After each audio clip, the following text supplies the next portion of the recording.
Hello students, जय श्री कृष्ण। हमने एक टारगेट सेट किया, मिशन बोर्ड क्लास 10th के स्टूडेंट्स के लिए, हिंदी और इंग्लिश मीडियम दोनों के लिए 25 दिन का ये टारगेट सेट है।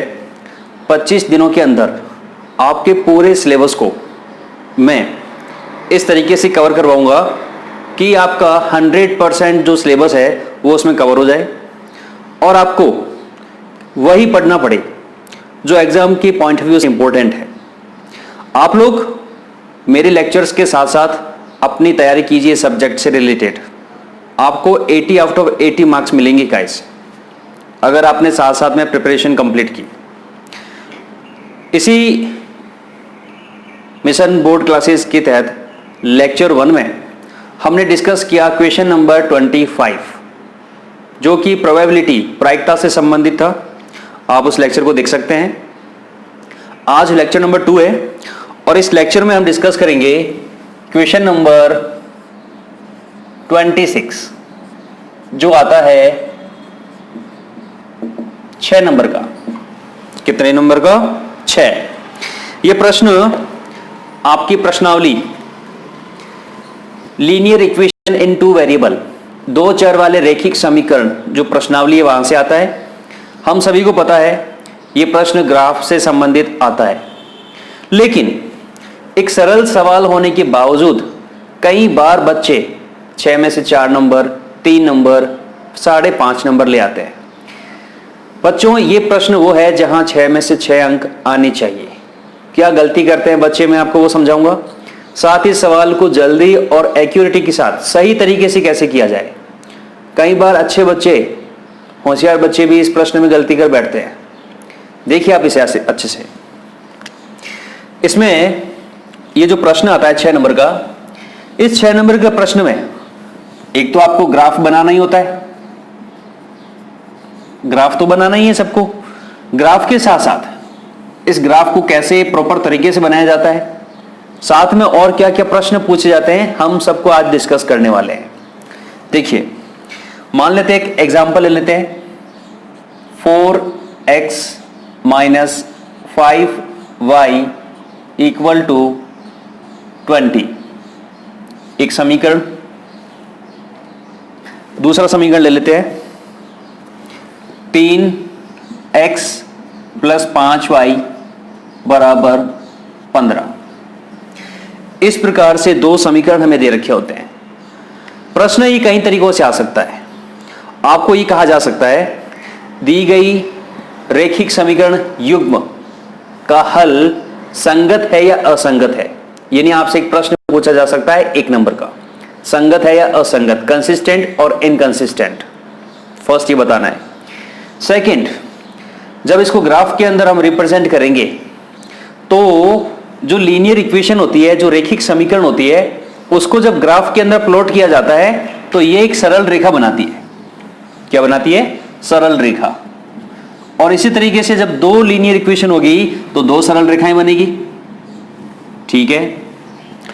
ये सरल रेखाएं y अक्ष के साथ जो त्रिभुज बना रही है, उस त्रिभुज के शीर्षों के निर्देशांक, ये लाइंस, और y एक्सिस के साथ में जो ट्राइंगल बन रहा है, उस ट्राइंगल के वर्टिसेस के कोऑर्डिनेट्स हमें पता करने हैं।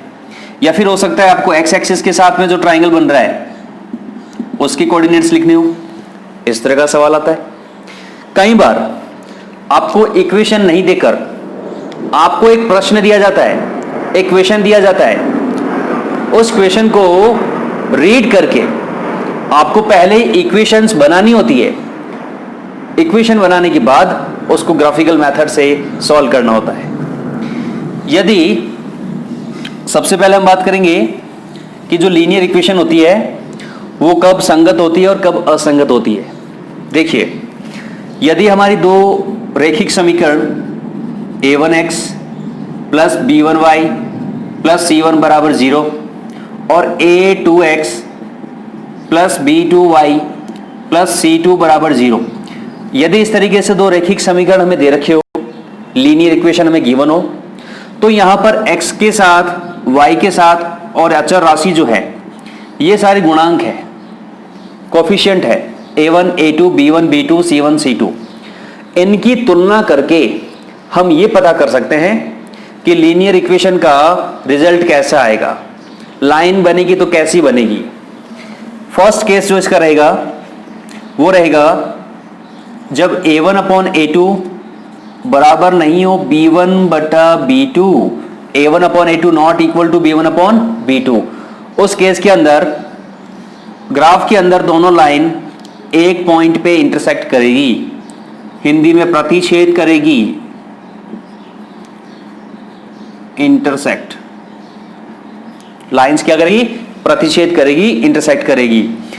और जितने बिंदु पर लाइन इंटरसेक्ट करती है, जितने पॉइंट पर दो लाइन मिलती है, उतने ही उसके सॉल्यूशन होते हैं। यानी इसके कितने सॉल्यूशन हो जाएंगे, इसका एक यानी अद्वितीय या फिर यूनिक सॉल्यूशन आएगा, इसका केवल एक सॉल्यूशन आएगा। और कौन सा सॉल्यूशन, जहां पर ये दोनों रेखाएं एक दूसरे को प्रतिच्छेद कर रही है। ठीक है, दूसरा जो केस बनेगा वो केस आपको कब सोचना है, जब A1 अपॉन A2 बराबर आ जाए B1 अपॉन B2 के। ठीक है, जब A1 अपॉन A2 बराबर आ जाए B1 अपॉन B2 के, तब हमें यह सोचना है कि क्या यह C1 अपॉन C2 के इक्वल है या इक्वल नहीं है। यदि A1 upon A2 not equal B1 upon B2 है, तब हमें C1 अपॉन C2 को चेक नहीं करना है। डायरेक्ट ये कंडीशन आते ही रेखाएं प्रतिच्छेद करेगी, इंटरसेक्ट करेगी, उसका एक यूनिक सॉल्यूशन, एक अद्वितीय हल होगा। लेकिन जब A1 upon A2 equal B1 upon B2 equal C1 upon C2 ये कंडीशन बन जाए, तो ऐसी स्थिति में दोनों रेखाएं परस्पर समपाती होगी। कैसी होगी, समपाती, कोइंसिडेंट लाइन एक दूसरे के ऊपर होगी। और जब दो लाइन एक दूसरे के ऊपर होगी तो इन्फिनिटी पॉइंट पे, अनंत बिंदुओं पर एक दूसरे को प्रतिच्छेद करेगी। और जितने बिंदु पर रेखाएं प्रतिच्छेद करती है उसके उतने ही सॉल्यूशन होते हैं। यानी इस केस में कितने हल होंगे, अनंत हल होंगे, अनंत हल, इन्फिनिटी सॉल्यूशन। ठीक बात है। लेकिन यदि तीसरी कंडीशन हो जाए, A1 अपॉन A2 बराबर हो जाए B1 अपॉन B2 के, पर C1 अपॉन C2 के बराबर नहीं हो, उस केस में दोनों लाइन कैसी होगी, समांतर, पैरेलल। और जब दो रेखाएं समांतर होती है तो वो कभी एक दूसरे को काटेगी नहीं, इंटरसेक्ट नहीं करेगी, और इंटरसेक्ट नहीं करेगी तो उनका सॉल्यूशन भी नहीं होगा। तो हम इसका कहेंगे कोई हल नहीं, नो सॉल्यूशन, नो सॉल्यूशन। तो दो दी गई रेखाओं का ग्राफ कैसा बनेगा या उनके कितने हल होंगे, ये हमें उनके गुणांकों की, उनकी कोफिशिएंट की कंपैरिजन से पता चलेगा। अब हम ये देख पा रहे हैं कि जो इसमें पहला और दूसरा केस है, कौन कौन सा, पहला और दूसरा, ये दो ऐसे केस हैं जहां हमें हल मिल रहा है, सॉल्यूशन मिल रहा है, या तो एक मिल रहा है या अनंत मिल रहे हैं, इन्फिनिटी मिल रहे हैं, पर सॉल्यूशन तो मिल रहा है ना। तो ऐसी पेयर ऑफ लीनियर इक्वेशन, ऐसी रेखिक समीकरण युग्म को कहा जाता है संगत, क्या कहा जाता है, संगत रेखिक समीकरण युग्म, इंग्लिश में consistent pair of linear equation ये कहा जाता है। और ये जो तीसरा केस है ये असंगत कहलाता है। क्यों, क्योंकि कोई हल नहीं मिल रहा है, जिस काम का कोई रिजल्ट नहीं मिलेगा वो संगत कहां से हो जाएगा, तो वो असंगत हो गया। ठीक है, इनकंसिस्टेंट।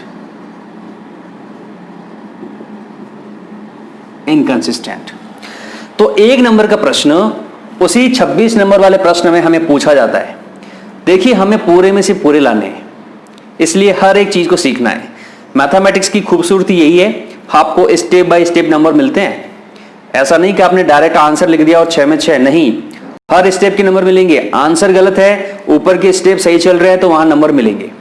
तो यदि इसमें एक नंबर का प्रश्न पूछ लिया जाता है कि pair of linear equation consistent है और इनकंसिस्टेंट, संगत है या असंगत, तो हमें उनके a1 a2 b1 b2 c1 c2 की इस तरीके से तुलना करनी है। यदि बराबर नहीं है पहला हिस्सा तो अद्वितीय हल, यूनिक सॉल्यूशन। सब बराबर है, सब बराबर है यानी हर बिंदु पर बराबर चल रही है लाइन, तो उसके कितने हल होंगे? अनंत हल। यहां तो बोल रहा है बराबर है, यहां बोल रहा है बराबर नहीं है, ऐसा तो नहीं चलेगा भैया। ऐसे के केस में क्या हो जाएगा? कोई सॉल्यूशन नहीं आएगा, नो सॉल्यूशन। बच्चे गलती करते हैं, जो हमने कॉपियां चेक की उसमें देखते हैं बच्चों को ये लगता है हाँ सर ने कहा था कि एक बराबर नहीं तो कोई हल नहीं, तो बच्चे ये कंडीशन ले आते हैं a1 अपॉन a2 बराबर नहीं b1 अपॉन b2 बराबर c1 अपॉन c2। इस केस को तो सोच ही नहीं सकते। जब a1 अपॉन a2 ही बराबर नहीं है, रास्ता यहीं पे बंद है, तो आगे तो जा ही नहीं सकते। समझ पा रहे हो भाई? ये तो ब्रिज है और ब्रिज यहीं से टूटा हुआ है, तो आगे कैसे जाओगे? नहीं जा सकते ना। तो अगर a1 upon a2 not equal to b1 upon b2 तो आगे c1 अपॉन c2 को चेक नहीं करना। बात समझ में आ रही है? तो ये pair of linear equation consistent और इनकंसिस्टेंट, संगत है या असंगत, उसके सापेक्ष सवाल बन सकता है। ठीक है, तो वीडियो को पहले पॉज कीजिए और इसको नोट कीजिए।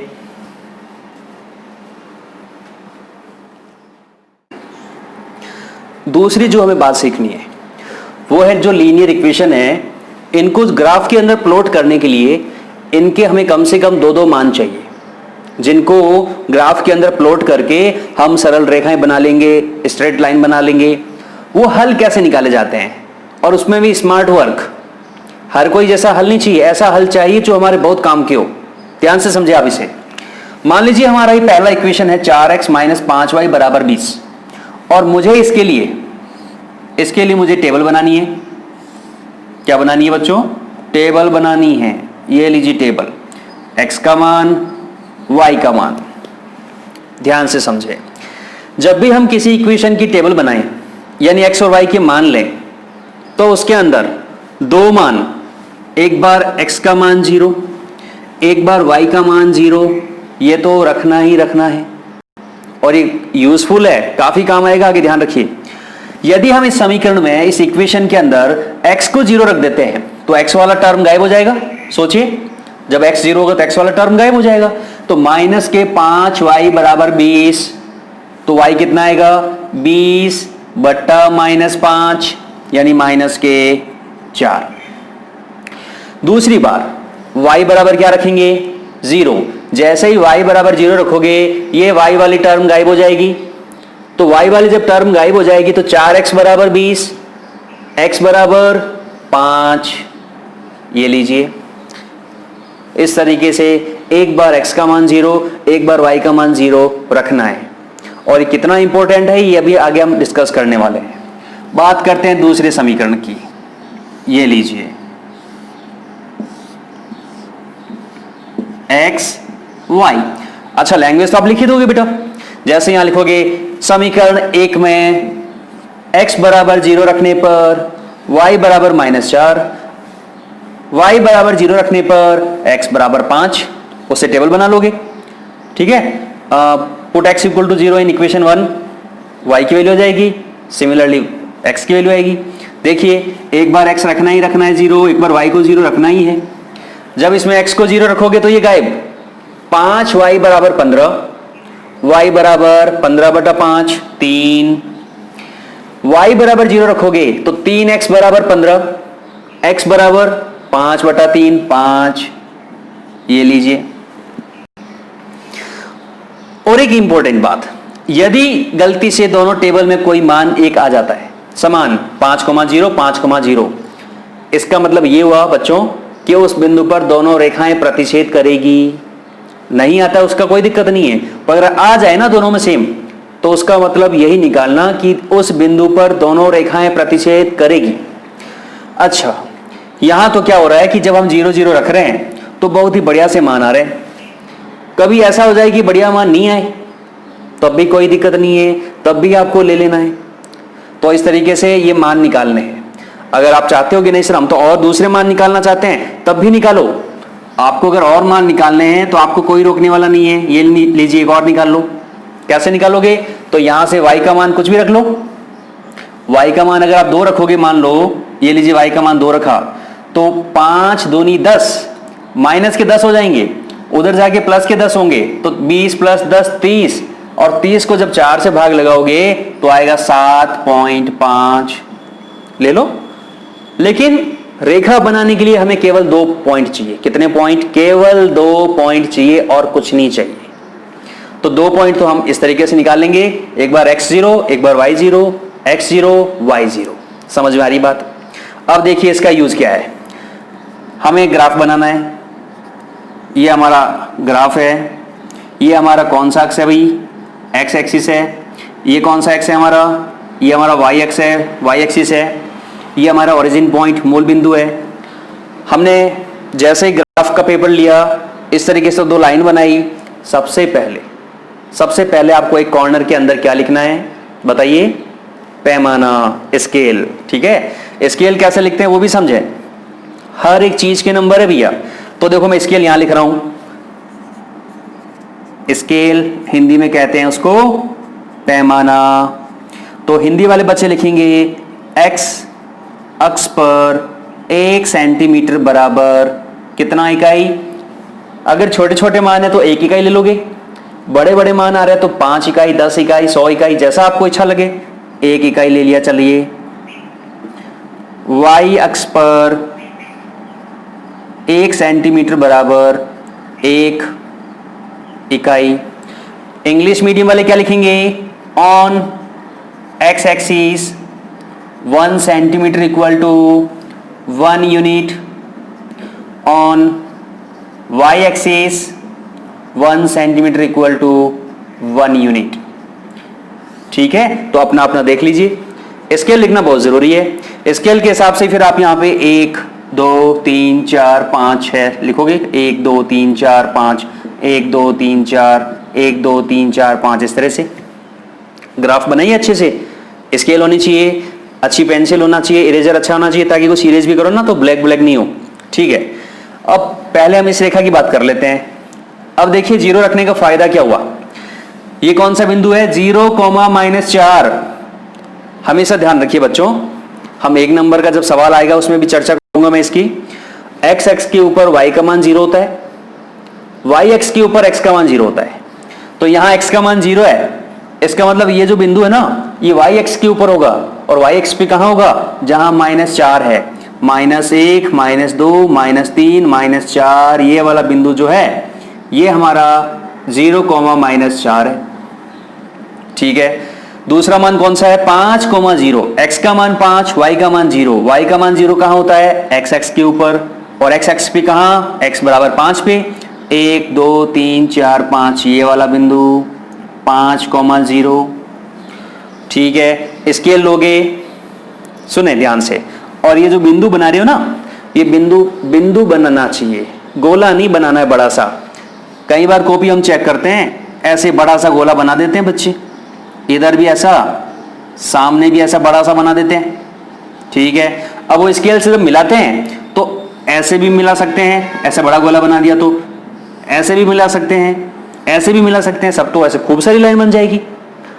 2 बिंदुओं से केवल एक ही रेखा गुजर सकती है बच्चों, ध्यान रखिए। तो बिंदु की जैसा छोटा सा होना चाहिए, जितना छोटा संभव हो उतना छोटा, ताकि जब स्केल से मिलाओ तो वही लाइन बने जो बननी चाहिए। जैसे ही आप इनको मिलाओगे, अभी तो टेढ़ी बन रही है, सीधी बना, तो एकदम सीधी बना लो भाई। ठीक है, अरे भैया चलो मान लेते हैं, अभी तो ये हमारी सीधी रेखा है, मान लो। अभी आपको स्ट्रेट बनानी है स्केल से। जैसे ये रेखा बनाओ, सबसे पहले देखो ये रेखा कौन सी समीकरण की है? इस समीकरण की है ना, तो इसको इस तरीके से देखो, ऐसे एरो बना के और लिख दीजिए 4x - 5y = 20। लिख दिया। जैसा कह रहा हूं वैसा करोगे तो गुरुजी नंबर नहीं काटेंगे। साथ ही इस तरीके से अच्छा काम करोगे तो गुरुजी को ना ऐसा लगेगा बच्चा बहुत अच्छे से सीख के आया है। टीचर्स की क्या मेंटेलिटी होती है? ये नंबर 6 का सवाल है, आपने इसके अंदर बड़ी खूबसूरती के साथ हर एक चीज दर्शाई है। इसमें तो 6 देगा आपको, किसी और सवाल में भी अगर कोई छोटी मोटी गलती होगी ना तो वो इग्नोर कर देंगे कि हाँ भाई बच्चा ने बहुत बढ़िया पढ़ाई की है। ठीक है, अच्छा दूसरी कौन सी रेखा भाई, 0,3, x का मान 0 कहां होता है, y x के ऊपर, और y x भी कहां 3 पर, 1 2 3 ये वाला बिंदु, x का मान 0 y का मान 3, 5,0 x का मान 5 y का मान 0 यही बिंदु है। तो इस तरह से इनको भी मिला दोगे तो ये रेखा ऐसे चली जाएगी सामने से, ये लीजिए, और रेखा बनाते ही इसको इस तरह से एरो करके लिख दो। कौन सी समीकरण है, 3x प्लस 5y बराबर 15।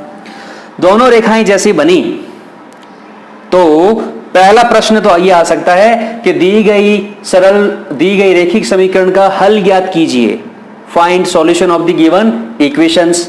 तो सॉल्यूशन, हल हमेशा वो बिंदु होता है जहां रेखाएं प्रतिच्छेद करती है। कहां प्रतिच्छेद कर रही है, 5,0 पे, x का मान कितना 5, y का मान कितना 0। तो अगर आपको इसका सॉल्यूशन पूछे बच्चों, अगर आपको केवल इनका हल पूछे तो आप लिखोगे x बराबर 5 y बराबर 0, खत्म। लेकिन आजकल के जो सवाल आ रहे हैं उसमें देखिए दूसरे प्रकार का सवाल पूछा जाता है, ग्राफीय विधि से इनको हल कीजिए, सॉल्व यूजिंग ग्राफिकल मेथड, और उसके बाद प्रश्न दिया जाता है तो फाइंड करो x माइनस वाई का होल स्क्वायर, इसकी वैल्यू फाइंड करो। कभी कभी आता है 2a minus 3b whole square, इसकी वैल्यू फाइंड करो। अच्छा इसकी वैल्यू अगर p है तो p की वैल्यू फाइंड करो। ऐसा कुछ क्वेश्चन दिया जाता है 1 नंबर का। तो आपने जैसे ग्राफ को सॉल्व किया आपको x और y का मान तो पता चल गया, x का मान 5 y का मान 0। ये x और y के मान आपको इसमें डाल के सॉल्व कर लेना है। जब यहां पे आप रखोगे मान, देखो बेटा x का मान 5 माइनस y का मान 0 का स्क्वायर, 5 माइनस 0 5 का स्क्वायर 25 आंसर। इसके अंदर जब वैल्यू रखोगे तो क्या आएगा, देखो 2 इंटू a का मान 5 माइनस 3 इंटू b का मान 0 का स्क्वायर बराबर p। तो 10 माइनस 0, 3 इंटू 0 0 का स्क्वायर बराबर p। तो p का मान कितना आ गया बेटा, 10 का स्क्वायर 100 आ गया। तो इस तरीके से कुछ भी बना के दिया जा सकता है। आपको x और y का मान तो पता चल ही जाएगा, जहां दोनों लाइंस इंटरसेक्ट कर रही है वो x और y का मान है, वही हल है। और हल मिलने के बाद आपको ऐसा कुछ भी बना के पूछ लेना, हम तो बता ही सकते हैं, बस x और y का मान रख दो उसमें। ये भी क्लियर हुआ। अगला प्रश्न आता है कि ये जो आपने रेखाएं बनाई है, ये रेखाएं y अक्ष के साथ या x अक्ष के साथ जो त्रिभुज बना रही है, क्या बना रही है, त्रिभुज, ट्रायंगल। उस ट्रायंगल के तीनों वर्टिसेस के कोऑर्डिनेट्स लिखिए, उस त्रिभुज के तीनों शीर्षों के निर्देशांक लिखिए। तो यहां इस प्रश्न में x अक्ष के साथ तो त्रिभुज बन नहीं रहा है, क्यों, क्योंकि दोनों का काटान बिंदु x अक्ष के ऊपर ही आया हुआ है। लेकिन y अक्ष के साथ क्या बन रहा है, त्रिभुज बन रहा है। तो प्रश्न में लिखा हुआ भी आता है कि उस ट्रायंगल को शेडेड कीजिए, छायांकित कीजिए। तो हम छायांकित कर लेते हैं इस तरह से डॉट लगा के। ये लीजिए भैया, ये हमने छायांकित किया, देखिए ये लीजिए, नजर आया आपको, तीनों बिंदु A B C, in ABC के आपको निर्देशांक लिखने हैं। तो जब ऐसा प्रश्न आए तो पहले तो ऐसा का ऐसा त्रिभुज एक आप सामने की तरफ जो कॉपी होगी आपकी उसके, ये तो ग्राफ पे है, ग्राफ के सामने की तरफ बनाओगे त्रिभुज एबीसी के शीर्षों के निर्देशांक, क्या लिखोगे, coordinates of the vertices of the triangle. उसके बाद ए बी सी, ए के बी के और सी के निर्देशांक लिखने। अब समझे ध्यान से, हमने जो ये 0 0 रख के किया ना काम, कितना यूजफुल है। ये वाला बिंदु जहां दोनों रेखाएं काटेगी एक दूसरे को, वहां तो 5,0 फिक्स हो गया, 5,0। अच्छा कभी कभी ये जो बिंदु है ना वो इस ग्राफ के अंदर यहां ऐसे कहीं आएगा, ये ऐसे। अब ये बिंदु कौन सा होगा, अभी यहां तो 5,0 में स्पष्ट नजर आ रहा है, पर यहां पे नजर नहीं आएगा कि क्या होगा। आप कहोगे सर देख लेंगे ना कि यहां नीचे x का मान क्या लिखा हुआ है और यहां y का मान क्या लिखा हुआ है। अच्छा यहां मान लीजिए 3 लिखा है और यहां मान लीजिए 4 लिखा है, तो आप ये बिंदु कौन सा लोगे, 3.5, मर्जी से, गलत हो जाएगा। फिर क्या करें, आपको इन दोनों इक्वेशन को, इन दोनों समीकरण को हल करना है। हल करना है। विलोपन विधि, प्रतिस्थापन विधि, ऐसी विधियां होती ना। देखो इन दोनों को अगर हम हल करना चाहेंगे तो हल करने का तरीका क्या होता है कि आप या तो x के गुणांक बराबर कर लो या y के गुणांक बराबर कर लो। हम यहां देख पा रहे 5 और 5, y के गुणांक पहले से बराबर है। जैसे ही दोनों समीकरण को जोड़ोगे -5y प्लस 5y कट जाएगा, 4x 3x 7x बराबर 20 और 15 35, x का मान 35/7 5, और x का मान किसी एक समीकरण में रखोगे तो y का मान 0। तो उसी प्रकार से जब ऐसा बने तो दोनों समीकरण को हल करोगे तो वहां से x का और y का मान मिल जाएगा आपको।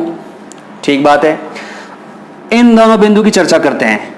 ये दोनों बिंदु जब आपसे ये कहा जाएगा ना कि इन रेखाओं और x अक्ष के साथ या y अक्ष के साथ बनने वाले त्रिभुज के शीर्षों के निर्देशांक लिखो, तो उस स्थिति में दो शीर्ष y अक्ष के ऊपर या x अक्ष के ऊपर होंगे। इन बिंदुओं के लिए आपको ये तो पता ही है कि ये बिंदु और ये बिंदु y अक्ष के ऊपर है, तो इनके x के मान तो क्या होंगे बच्चों? x के मान 0 होंगे। बिल्कुल, y अक्ष के ऊपर x 0, x अक्ष के ऊपर y 0, तो y अक्ष के ऊपर x का मान तो पहले से 0 है। ठीक बात है। अब देखिए, अगर आप ये 0 0 नहीं रखते ना तो आपको प्रॉब्लम आती कि y का मान कितना होगा। अब आप सोच रहे होंगे सर यहाँ 3 से निकल रही ना लाइन, तो 3 होगा। अच्छा ठीक है, कल को ऐसा हो जाता तो ये y अक्ष है, यहाँ 3 है, यहाँ 4 है और आपकी लाइन ऐसी गुजर रही है। अब मुझे ये तो पता है कि यहाँ पे x तो 0 है, y कितना है? y कितना है? 3.5 थोड़ी ले सकते हैं यहाँ पे। तो उसके लिए आपको क्या करना है बच्चों? उसके लिए आपको ये रेखा जिस समीकरण का है उसमें आपको x को 0 रख देना है। जैसे आप x को 0 रखोगे तो y का ऑटोमेटिक मान आ जाएगा। जैसे ये अभी जो हम ये इस रेखा की अगर बात करें, ये रेखा किसकी है? ये देखो 3x प्लस 5y बराबर 15 की है। इसमें x को 0 रखोगे तो 5y बराबर 15, y बराबर 15/5 3। तो ऑलरेडी जब हम 0 0 रखकर काम कर चुके हैं तो हमें बाद में निकालने की जरूरत नहीं पड़ेगी। तो क्या मान है बताइए? बी पॉइंट क्या हो जाएगा? बी पॉइंट हो जाएगा 0,3। सी पॉइंट क्या हो जाएगा? 0,-4। ये लीजिए इस तरीके से। ऐसा ही सवाल हो सकता है कोई और आ जाए और आपको x अक्ष के साथ, किसके साथ? x अक्ष के साथ बनने वाले त्रिभुज का क्षेत्रफल पूछ ले। तो x अक्ष के ऊपर जो दो बिंदु होंगे वहां y का मान क्या होगा? 0। अगर आपने पहले से ही दोनों में y बराबर 0, y बराबर 0 रख के x के मान निकल लिए, तब तो आप डायरेक्ट रख दोगे x,0 x,0 मान। और अगर पहले नहीं निकाले तो फिर आपको करनी पड़ेगी मेहनत। और 0 0 रखने से समीकरण बड़ी आसानी से, मान बड़ी आसानी से आ जाते हैं। ये भी समझ में आ गया बेटा? अंतिम सवाल जो बहुत ही अच्छा टॉपिक है, अच्छा सवाल बन सकता है और बहुत सारे बच्चे गलत करेंगे पर आप नहीं करोगे। सवाल पूछा जा सकता है, इन रेखाओं और y अक्ष से, इन रेखाओं और y अक्ष से बनने वाले त्रिभुज का क्षेत्रफल ज्ञात कीजिए। इस त्रिभुज का क्या ज्ञात करना है बच्चों? क्षेत्रफल ज्ञात करना है। अब क्षेत्रफल की बात आती है तो आपको पता है कि ये मैं रेज कर रहा हूं बेटा ना, अगर किसी को नोट करना है तो इसको पॉज करके नोट कर लीजिए। किसी त्रिभुज का क्षेत्रफल होता है 1/2 आधार इंटू ऊंचाई। यदि हमें प्रश्न में पूछ लिया है कि इस त्रिभुज का क्षेत्रफल ज्ञात कीजिए, तो त्रिभुज ABC का क्षेत्रफल 1/2 आधार इंटू ऊंचाई। ट्राइंगल का एरिया होता है half into base into height. अब इस ट्राइंगल में बेस कितना है, इस ट्राइंगल में हाइट कितनी है, ये हमें देखना है। तो देखो बच्चों, बेस है यहां से लेके यहां तक, ये बेस है BC, तो मैं इसको ऐसे लिख दूं 1/2 इंटू BC, और हाइट है इसकी A से लेके और ये पॉइंट कौन सा है हमारा? O पॉइंट है, तो AO, तो 1/2 BC। अब बेटा देखो B से C तक जाने में कितना यूनिट चल रहा है? ये 0 है। 0 के ऊपर कितना चला? ये 1 2 3। 0 के नीचे कितना चला? 1 2 3 4। 4 और 3 कितना होता है? 7। ऐसा मत करना कि -4 और ये प्लस का 3। आपको ये देखना है कि टोटल यहां से यहां तक कितना चला है। तो 3 ये ऊपर चला है, 4 ये नीचे चला है। 4 और 3 7 होता है, तो 7। और ये ए से ओ का डिस्टेंस कितना है, तो बताइए ये कौन से एक्स के ऊपर है, एक्स के ऊपर, और यहां एक्स का मान कितना भैया 5, 1 2 3 4 5, ये 5 यूनिट है, मल्टीप्लाई 5, 35/2 यानी 17.5 यूनिट, इकाई, स्क्वायर, क्योंकि क्षेत्रफल हमेशा स्क्वायर में आता है। तो ये क्षेत्रफल भी पूछा जा सकता है बच्चों, तो उसका क्षेत्रफल इस तरह से निकलेगा। मैं आपको वीडियो के डिस्क्रिप्शन लिंक के अंदर कुछ इंपॉर्टेंट प्रश्न दे दूंगा, जिनको सॉल्व करके आप इनकी प्रैक्टिस कर सकते हैं। तो ये सवाल हो गया बेटा। एक सवाल और बन सकता है 6 नंबर के सवाल में, वो दिया जा सकता है आपको, एक सवाल की लैंग्वेज दे दे आपसे, जैसे आपको कहे मैं इसे इरेज कर रहा हूं, इसे इरेज कर रहा हूं, ठीक है। किसी को नोट करना हो तो पॉज करके कर सकते हैं।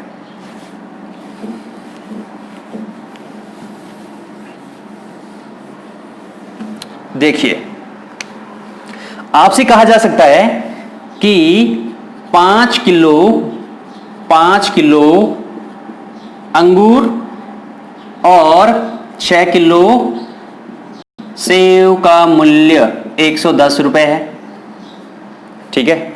और 3 किलो अंगूर और 4 किलो सेव का मूल्य 70 रुपए है। एग्जाम्पल दे रहा हूं, ठीक है, इतना सस्ता होता नहीं है। तो ग्राफीय विधि से 1 किलो सेव 1 किलो अंगूर का भाव बताइए। कॉस्ट दे रखी है आपको 5 kg ग्रेप्स और 6 kg एप्पल की 110, 3 kg grapes and 4 kg Apple की 70। आपको ग्राफिकल मेथड से 1-1 kg की वैल्यू बतानी है। तो जब ऐसा सवाल आए ना, तो सबसे पहले मान लो कि माना 1 किलो अंगूर का मूल्य x रुपए, 1 किलो अंगूर का मूल्य x रुपए, cost of 1 kg grapes x rupees, और 1 किलो सेव का मूल्य y रुपए।